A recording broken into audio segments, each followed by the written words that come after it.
Tengah Gurun Sahara, terdapat sebuah wilayah luas yang permukaannya justru berada di bawah permukaan laut. Tempat ini sudah lama menarik perhatian para ilmuwan dan insinyur karena Mesir pernah memiliki rencana besar untuk membanjirinya. Jika Anda berdiri di pesisir Afrika yang menghadap Laut Mediterania, lalu berjalan sekitar 50 mil ke arah gurun Libya, Anda akan menemukan sebuah cekungan raksasa. Ukurannya benar-benar luar biasa besar. Keluar dari tempat ini bukanlah hal yang mudah karena wilayahnya sangat luas. Area tersebut mencakup sekitar 7.000 mil persegi, hampir sebesar negara bagian New Jersey di Amerika Serikat. Tempat ini dikenal sebagai Depresi Qattara, sebuah hamparan gurun luas yang sebagian besar tidak dihuni manusia, dipenuhi danau garam, rawa-rawa, dan tanah tandus. Lingkungan di sana sangat keras, suhunya tinggi, udaranya kering, dan hampir tidak ada kehidupan. Namun, suatu hari, kondisi itu mungkin saja berubah. Hal ini karena Mesir memiliki ide untuk mengubah cekungan gurun ini menjadi sebuah laut buatan.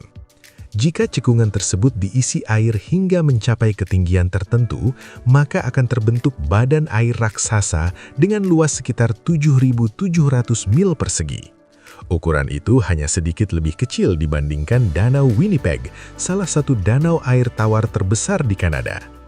Jika proyek tersebut benar-benar terwujud, Mesir berpotensi menyelesaikan berbagai masalah yang memengaruhi negara tersebut, bahkan mungkin juga wilayah Afrika secara lebih luas. Bagi banyak orang, proyek ini terdengar seperti sesuatu yang benar-benar revolusioner. Ide ini sebenarnya bukan hal baru. Sejak wilayah tersebut pertama kali dipetakan oleh Inggris setelah Perang Dunia I, para insinyur sudah memikirkan kemungkinan untuk menghubungkannya dengan Laut Mediterania. Ada yang mengusulkan pembangunan kanal besar, ada pula yang mengusulkan pembuatan terowongan panjang. Bahkan ada yang menggabungkan kedua ide tersebut agar tidak perlu memilih salah satunya saja.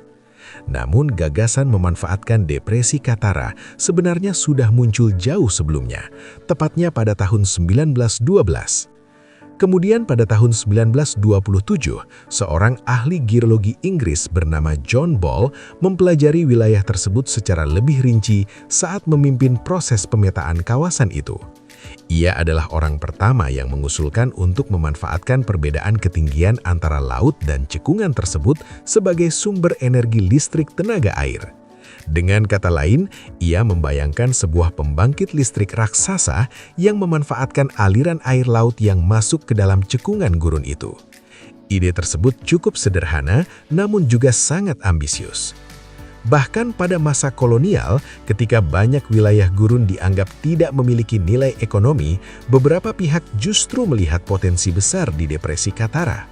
Mereka berpikir tentang bagaimana memanfaatkan wilayah tersebut untuk menghasilkan energi dan keuntungan ekonomi.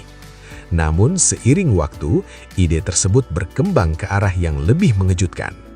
Pada tahun 1957, Badan Intelijen Amerika Serikat atau CIA bahkan pernah menyerahkan sebuah dokumen kepada Presiden Dwight Eisenhower yang membahas kemungkinan membanjiri Depresi Qattara. Ya, ide ini ternyata juga menarik perhatian lembaga intelijen. Dalam perhitungan mereka, jika air laut dibiarkan mengalir masuk ke cekungan tersebut, maka akan terbentuk sebuah laguna raksasa di tengah gurun. Proyek itu dianggap memiliki beberapa keuntungan besar. Pertama, proyek ini akan menjadi simbol pembangunan yang megah dan terlihat damai di mata dunia. Kedua, keberadaan badan air besar di tengah gurun dapat mengubah kondisi iklim lokal. Ketiga, proyek konstruksi besar ini akan menciptakan banyak lapangan pekerjaan selama tahun-tahun. Pada tahun 1964, seorang insinyur bernama Frederick Basler mengambil alih peran penting dalam proyek ini. Ia memimpin Dewan Penasihat Internasional yang bertugas meneliti bagaimana proyek tersebut dapat diwujudkan dan dari mana sumber pendanaannya akan diperoleh. Selama hampir 1 dekade, Basler menjadi salah satu pendukung paling vokal dari gagasan yang dikenal sebagai Proyek Laut Qattara.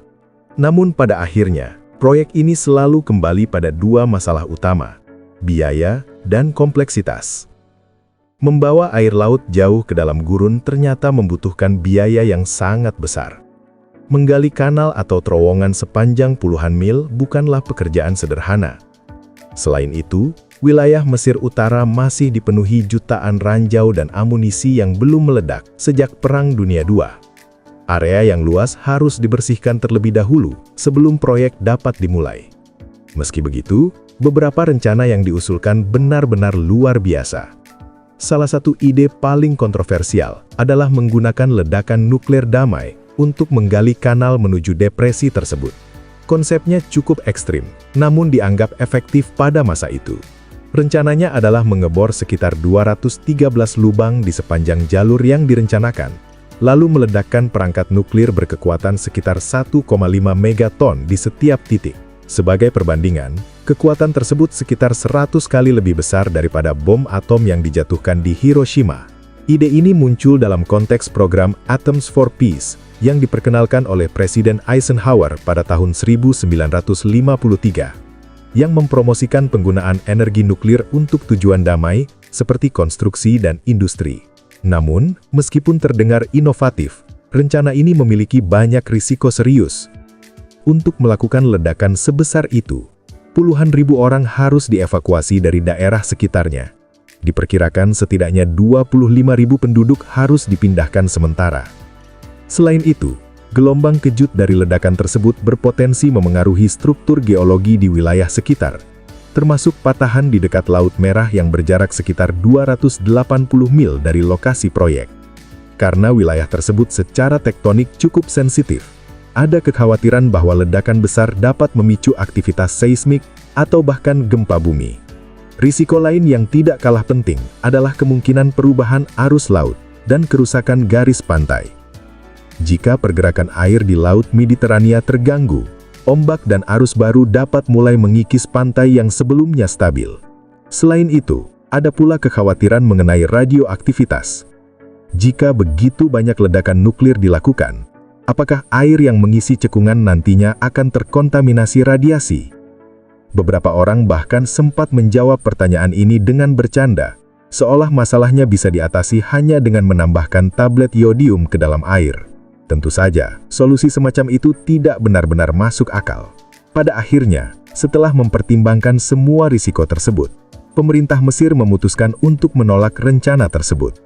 Bahkan para pendukung terkuat proyek itu pun akhirnya harus mengakui bahwa biayanya terlalu tinggi dan bahayanya terlalu besar. Meskipun penggunaan ledakan nuklir dianggap dapat mengurangi biaya konstruksi secara signifikan, risiko yang ditimbulkan tidak dapat diterima. Namun, ide membanjiri depresi Qattara tidak pernah benar-benar hilang. Seiring berjalannya waktu, para ilmuwan dan insinyur sesekali kembali membahas kemungkinan tersebut. Dari sudut pandang ekonomi, iklim, dan pembangunan sosial, proyek ini sering dianggap sebagai solusi yang menarik.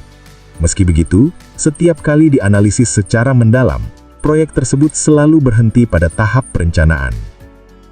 Pada 11 April 2023, Mesir kembali mengambil langkah baru dengan menandatangani kontrak bersama perusahaan konsultan Egit untuk melakukan studi terbaru mengenai kemungkinan proyek tersebut. Tujuannya adalah mengevaluasi kembali rencana lama dengan teknologi modern dan pendekatan baru. Secara teori, proyek ini terdengar cukup sederhana, membangun kanal atau terowongan sepanjang 34 hingga 60 mil yang menghubungkan Laut Mediterania dengan depresi Qattara. Setelah jalur tersebut terbuka, air laut akan mengalir masuk secara alami ke dalam cekungan. Namun, kenyataannya jauh lebih rumit. Di bagian utara depresi terdapat punggungan batu yang dikenal sebagai dataran tinggi El Diva yang memisahkan gurun dari laut. Tingginya sekitar 660 kaki di atas permukaan laut. Meski tidak terlihat terlalu tinggi, memotong batuan padat setinggi itu hingga mencapai permukaan laut merupakan tantangan teknik yang sangat besar. Proyek seperti ini bukan sekedar pembangunan biasa. Ini adalah jenis proyek yang membutuhkan waktu puluhan tahun dan dapat menjadi pencapaian terbesar dalam karier seorang insinyur. Selain itu, kondisi gurun sendiri menambah kesulitan. Tanahnya tidak stabil, mudah runtuh, dan sering berubah karena angin serta erosi. Dengan semua tantangan tersebut, proyek membanjiri depresi Qattara masih menjadi salah satu ide rekayasa paling ambisius yang pernah dibayangkan manusia. Pasir yang longgar dan tanah liat yang lengket dapat dengan mudah menyumbat ruang pompa di dinding parit, sehingga proses konstruksi berubah menjadi perjuangan terus-menerus melawan kondisi tanah. Setiap meter galian harus dipaksa keluar dari bumi, seolah-olah tanah itu sendiri menolak untuk dibentuk. Meski begitu, masih ada beberapa solusi yang memungkinkan. Membuat kanal permukaan laut melalui dataran tinggi LDIVA bukan satu-satunya pilihan yang tersedia. Dengan teknologi mesin bor terowongan modern, para insinyur dapat menggali satu atau beberapa terowongan yang melintas di bawah dataran tinggi tersebut. Tentu saja metode ini tidak murah, tetapi secara teknis sangat mungkin dilakukan. Ada juga alternatif lain, yaitu memasang jaringan pipa menuju timur laut hingga mencapai Sungai Nil, walaupun jaraknya sangat jauh. Panjang jalurnya bisa mencapai setidaknya 199 mil. Pada titik ini, menjadi jelas bahwa perhatian utama seharusnya tertuju pada mesin pengebor itu sendiri. Bagaimanapun juga, kita perlu memahami bagaimana sebenarnya para insinyur berencana menggali jalur melalui gurun yang keras ini. Dalam beberapa dekade terakhir, proyek infrastruktur besar seperti ini hampir selalu mengandalkan mesin bor terowongan raksasa. Peralatan ini merupakan struktur besar yang secara harfiah memakan tanah di depannya. Pada bagian depan terdapat kepala pemotong berputar yang menekan batu dan tanah dengan kekuatan besar hingga menghancurkannya menjadi potongan kecil. Material yang telah dihancurkan kemudian secara otomatis dipindahkan ke bagian belakang mesin. Jika Anda membayangkan perangkat ini, ia bukan sekedar alat bor biasa. Mesin ini lebih mirip pabrik bawah tanah yang bergerak di atas rel. Beberapa mesin pengebor terowongan bahkan memiliki ukuran luar biasa. Salah satunya bisa memiliki panjang setara dengan 14 bis tingkat London yang disambung menjadi satu, dan beratnya setara dengan 143 bis tersebut. Berkat teknologi ini, manusia kini mampu membangun struktur besar jauh di bawah permukaan tanah dengan relatif mudah. Mesin-mesin ini telah mengubah cara kita membangun kota, mempengaruhi ekonomi, lingkungan, bahkan kehidupan sosial. Banyak terowongan terkenal di dunia tidak akan pernah terwujud tanpa bantuan mesin pengebor raksasa tersebut. Model modern mampu menggali puluhan kaki batu keras setiap hari. Mesir sendiri sebenarnya sudah memiliki pengalaman menggunakan teknologi semacam ini. Mesin bor terowongan pernah digunakan dalam pembangunan jalur terowongan di bawah terusan Suez. Pada proyek tersebut dipilih mesin dengan diameter internal sekitar 37 kaki dan diameter luar sekitar 41 kaki. Untuk memberikan gambaran, ukuran itu hampir setara dengan tinggi sebuah bangunan 4 lantai. Mesin serupa juga digunakan ketika membangun jaringan Metro Kairo. Dalam proyek itu, dua terowongan dengan panjang hampir 12 mil dibuat dan dilapisi cincin beton berdiameter sekitar 19 kaki. Kedalaman pengeborannya bervariasi, mulai dari sekitar 24 kaki hingga lebih dari 130 kaki di bawah tanah. Dengan kata lain, Mesir sudah memiliki pengalaman, peralatan, dan tenaga ahli yang memahami cara mengoperasikan teknologi ini dalam kondisi yang mirip dengan yang akan dihadapi di Depresi Qattara. Kabar baiknya adalah setelah seluruh pekerjaan penggalian selesai, air laut bahkan tidak perlu dipompa untuk masuk ke cekungan tersebut. Depresi Qattara berada sekitar 197 kaki di bawah permukaan laut, kira-kira setinggi gedung 20 lantai. Saat ini, tempat itu hanyalah hamparan gurun luas yang kering dipanggang oleh matahari, tanpa air, dan hampir tanpa kehidupan manusia. Namun jika wilayah ini dihubungkan dengan Laut Mediterania melalui kanal atau jaringan terowongan, air laut dapat mengalir masuk dengan sendirinya. Tentu saja, ada satu hal penting yang perlu dipertimbangkan, yaitu suhu ekstrem di gurun tersebut yang menyebabkan air menguap dengan sangat cepat. Tetapi justru disitulah inti dari seluruh konsep proyek ini. Jika jumlah air yang masuk ke cekungan seimbang dengan jumlah air yang menguap akibat panas gurun, maka akan tercipta aliran yang stabil. Aliran air tersebut dapat digunakan untuk menghasilkan energi listrik melalui turbin. Dengan kata lain, gurun ini bisa berubah menjadi pembangkit listrik alami yang sangat besar. Yang perlu dilakukan hanyalah menghitung semua parameter dengan sangat tepat. Saat ini Sungai Nil hampir mencapai batas maksimal dalam hal potensi tenaga air. Sejak bendungan Aswan yang terkenal selesai dibangun pada tahun 1968, sebagian besar potensi energi dari aliran sungai tersebut telah dimanfaatkan. Namun, Mesir terus berkembang dan kebutuhan listriknya meningkat setiap tahun. Negara ini sangat membutuhkan sumber energi baru yang besar dan stabil. Disinilah proyek Qattara menjadi menarik. Jika berhasil diwujudkan, proyek ini dapat menghasilkan listrik dalam jumlah besar dengan biaya relatif murah dan memberikan dorongan besar bagi perekonomian nasional. Ide dasarnya sebenarnya sederhana, memanfaatkan perbedaan ketinggian antara laut dan cekungan gurun untuk menghasilkan energi. Kuncinya adalah menjaga keseimbangan. Volume air yang masuk dari laut harus sama dengan jumlah air yang menguap akibat panas gurun. Berdasarkan perhitungan para ahli, sekitar 10 tahun setelah proses pengisian dimulai, permukaan air akan mencapai titik stabil. Kondisi iklim di wilayah tersebut akan tetap kering dan hampir tanpa hujan, sehingga penguapan berlangsung sangat cepat. Hal ini memungkinkan aliran air laut terus dipertahankan dalam jangka waktu yang sangat lama. Menurut rencana awal, pada pertengahan abad ke-20, pembangkit listrik Kotara tahap pertama diperkirakan mampu menghasilkan sekitar 670 megawatt listrik. Pada tahap kedua, kapasitas tersebut akan bertambah sekitar 1.200 megawatt lagi. Jika kemudian ditambahkan fasilitas penyimpanan energi berbasis pompa, sistem yang memompa air naik dan turun, kapasitas totalnya bisa bertambah hingga 4.000 megawatt tambahan. Secara keseluruhan, total produksi energi dapat mencapai sekitar 5.800 megawatt. Jumlah ini kira-kira setara dengan output dari 6 reaktor nuklir modern. Ada juga ide alternatif untuk membangun waduk buatan di dataran tinggi yang berada di atas depresi. Waduk ini pada dasarnya akan menjadi tangki air raksasa yang berada sekitar 197 kaki di bawah permukaan laut. Di lokasi tersebut akan dibangun pembangkit listrik bawah tanah lengkap dengan sistem pintu air. Beberapa pintu air akan memungkinkan air masuk, sementara yang lain akan melepaskan air kembali. Stasiun pembangkit ini dirancang memiliki 2 jenis sistem peralatan. Sistem pertama terdiri dari generator turbin konvensional yang menghasilkan listrik ketika air mengalir turun melalui terowongan menuju danau. Sistem kedua adalah turbin pompa yang dapat bekerja 2 arah. Peralatan ini mampu memompa air kembali ke atas ketika diperlukan, lalu membiarkannya turun lagi untuk menghasilkan listrik.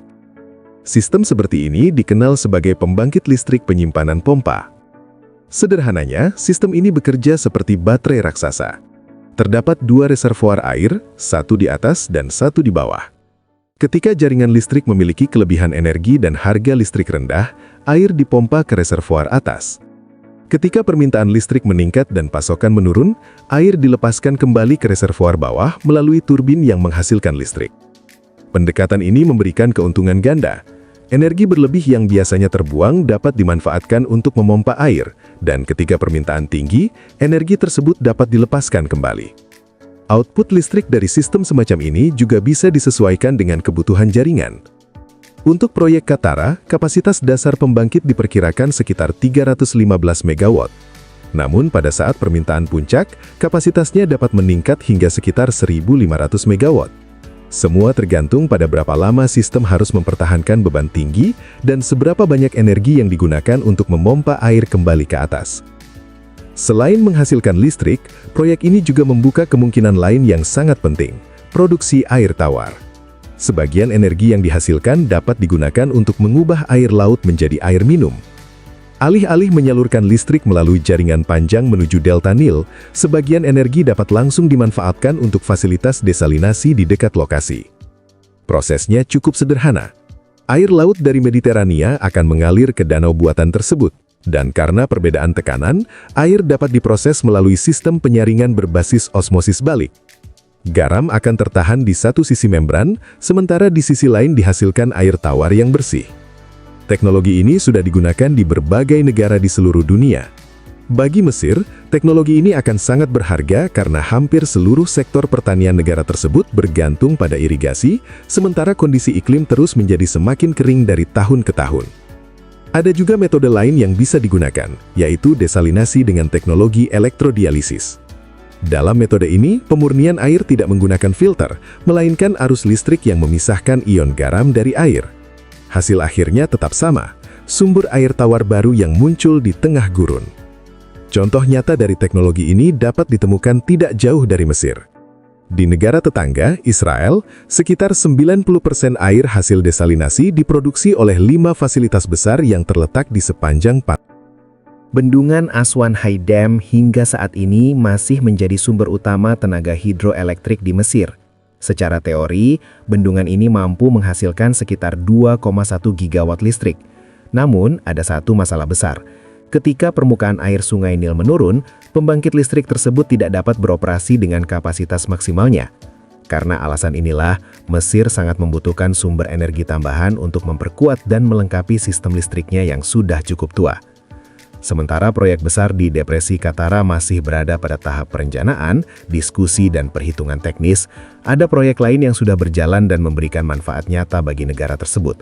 Mungkin proyek ini belum sepenuhnya membawa Mesir menuju energi hijau secara penuh, tetapi setidaknya negara itu mulai bergerak ke arah yang lebih berkelanjutan.